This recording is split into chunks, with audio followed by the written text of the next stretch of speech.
Satellite imagery of the Middle East. Intelligence analysts studying screens. In the weeks leading up to the strikes, intelligence agencies across the world were already on high alert. Satellite surveillance detected unusual military movements across the region. Defense analysts observed increased activity at several American and Israeli military bases, while Iranian air defense systems were reportedly placed on higher readiness levels. According to multiple international security reports, the situation between Iran and its regional adversaries had been escalating for months. Military planners were closely monitoring missile deployments, radar activity, naval movements in the Persian Gulf, and communications between military units. Western intelligence agencies were also tracking signals and electronic transmissions coming from key military facilities across Iran. At the same time, analysts were examining satellite imagery of several strategic sites around Tehran and other military locations across the country. These observations were widely discussed among global security experts and were mentioned in several international news reports analyzing rising tensions in the Middle East. Despite these warning signs, few observers expected that events would escalate into one of the largest coordinated military operations the region had seen in decades. Then, in the early hours of February 28, 2026, the situation changed dramatically. In the early hours of February 28, 2026, one of the largest military operations in the Middle East suddenly began. More than 200 fighter jets filled the skies. Warships launched long-range cruise missiles from the sea. Attack drones swarmed Iranian defenses. Within 12 hours, nearly 900 strikes hit targets across Iran. And by the end of the operation, the most powerful and brave man in Iran, Supreme Leader Ali Khamenei, was dead. The secret plan. Visual, Pentagon War Room, satellite imagery. The joint operation between the United States and Israel had been planned for months. Military planners focused on three main objectives: destroy Iran's missile and air defense systems, target military command centers, eliminate key leadership. The mission received two different names: Operation Epic Fury, United States, and Operation Roaring Lion, Israel. Forces involved in the operation. This was one of the largest coordinated attacks in modern Middle East history. Israel launched approximately 200 fighter jets, the largest air sortie in its history. These aircraft included F-35 stealth fighters, F-16 strike jets, and electronic warfare aircraft.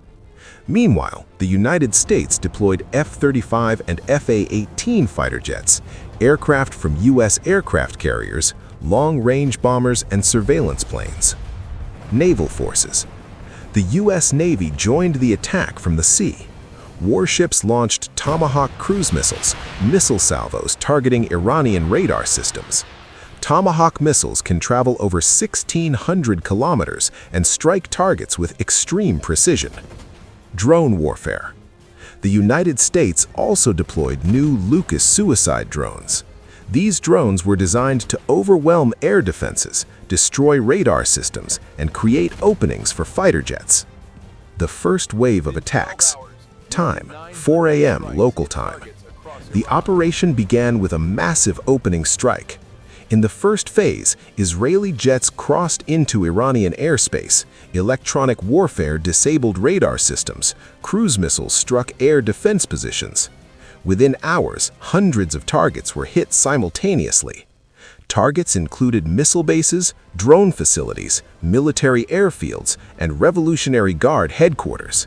More than 500 military locations were struck in the opening phase. The largest strike wave. Within the first 12 hours, military officials reported nearly 900 separate strikes across Iran. This included airstrikes from fighter jets, cruise missiles launched from ships, drone attacks. It became one of the largest coordinated air attacks in decades. Targeting Iran's leadership. The most important mission was a decapitation strike. Intelligence agencies tracked the location of Supreme Leader Ali Khamenei. Sources used included satellite surveillance, electronic interception, and human intelligence networks. When his location was confirmed, a strike package was launched toward Tehran. The attack on the Supreme Leader. Multiple precision bombs were dropped on the compound in Tehran where Khamenei was believed to be staying. The compound destroyed underground command bunkers, security facilities, and leadership buildings. Israeli and U.S. intelligence later confirmed that Khamenei was killed in the strike. His body was reportedly recovered from the rubble of the destroyed complex. Other leaders eliminated. The attack also killed dozens of senior Iranian officials. Reports suggested that about 40 top leaders were killed in the same operation. These included defense officials, intelligence chiefs, security advisors. The strike effectively decapitated parts of Iran's leadership structure. Damage across Iran.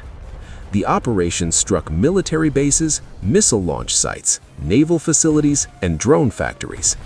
Iranian sources reported about 201 killed, 747 injured after the strikes.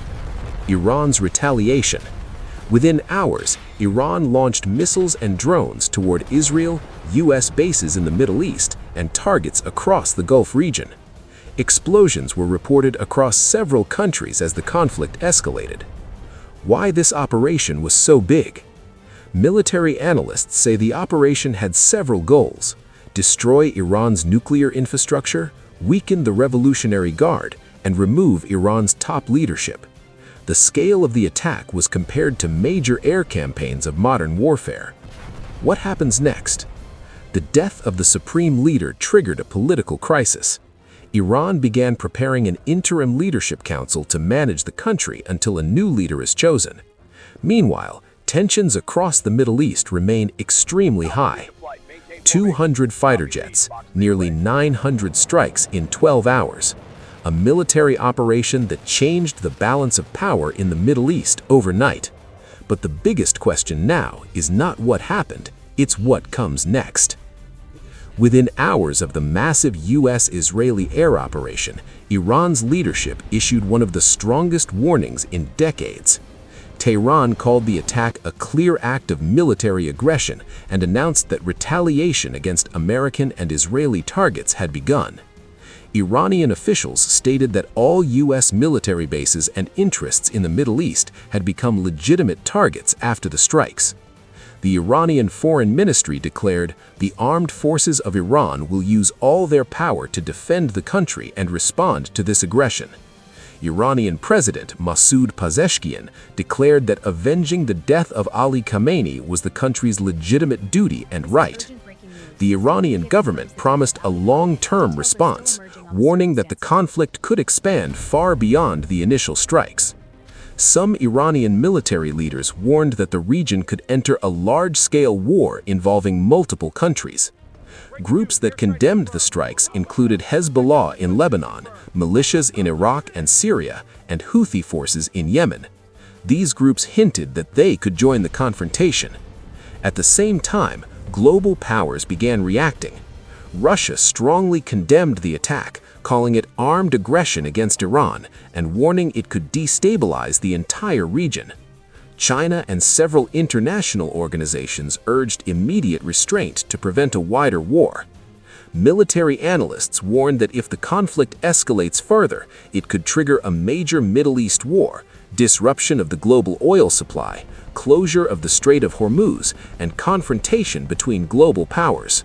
The United Nations quickly called for an emergency meeting, warning that the escalation threatens international peace and security. One military operation, hundreds of fighter jets, thousands of missiles, and the death of one of the most powerful leaders in the Middle East. But the biggest question now is not what happened, it's what comes next. Fade to black.